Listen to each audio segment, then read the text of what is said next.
Vous êtes sur InfoLive TV, le journal vous est présenté par Hélène David. L'incursion de l'aviation israélienne dans l'espace aérien syrien la semaine dernière serait directement liée à une cargaison reçue par la Syrie 3 jours plus tôt, en provenance de la Corée du Nord. C'est ce qu'a affirmé un spécialiste américain du Proche-Orient. Officiellement, il s'agissait d'une cargaison de ciment, mais Tsahal craignait qu'il ne s'agisse d'équipements nucléaires. Le plus grand secret entoure toujours cette affaire. Il semblerait que les pilotes eux-mêmes n'aient eu connaissance de leur mission qu'une fois en l'air. Le ministre adjoint des Affaires étrangères syrien, Faisal Mekdad, a nié avoir déclaré que la Syrie ne comptait pas riposter à la violation par l'aviation israélienne de l'espace aérien syrien. Il a déclaré à un journal libanais que ces paroles avaient été prises hors de leur contexte et que la Syrie n'était jamais restée silencieuse face à une atteinte de sa souveraineté. L'incident en cause a eu lieu il y a plus d'une semaine, le jeudi 6 septembre.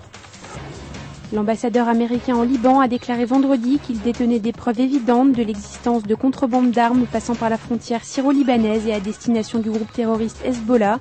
Cette contrebande viole plusieurs résolutions de l'ONU. Cette dernière semaine, le groupe terroriste Hezbollah a affirmé publiquement à de nombreuses reprises qu'il détenait des armes capables d'atteindre Israël.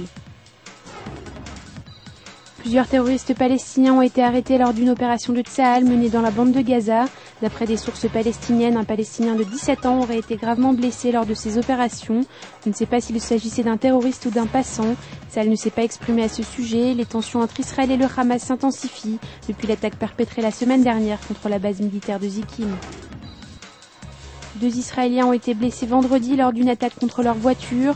Des Palestiniens ont tiré dans leur direction alors qu'ils roulaient en Judée-Samarie entre 2 implantations.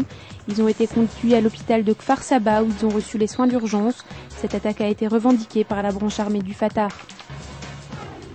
Comme prévu, la star mondiale Madonna a passé les fêtes de Rosh Hashanah en Terre Sainte. Elle a participé vendredi à une conférence du mouvement kabbaliste à l'hôtel intercontinental de Tel Aviv. Elle y a chanté des chants juifs, accompagnée d'une foule évidemment en délire, comptant des centaines de personnes. Découvrez en avant-première le nouveau service d'InfoLive TV. Recevez gratuitement chaque jour, en vidéo, les informations d'Israël et du Proche-Orient sur votre mobile. Pour vous abonner, entrez sur notre site www.infolive.tv et cliquez sur la bannière Service téléphone mobile. Aujourd'hui, le monde entier parle d'Israël.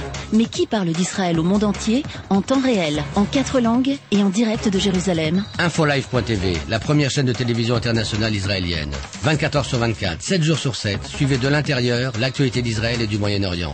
Des reportages, des interviews, un grand journal et des flash infos en images dès que l'actualité l'exige.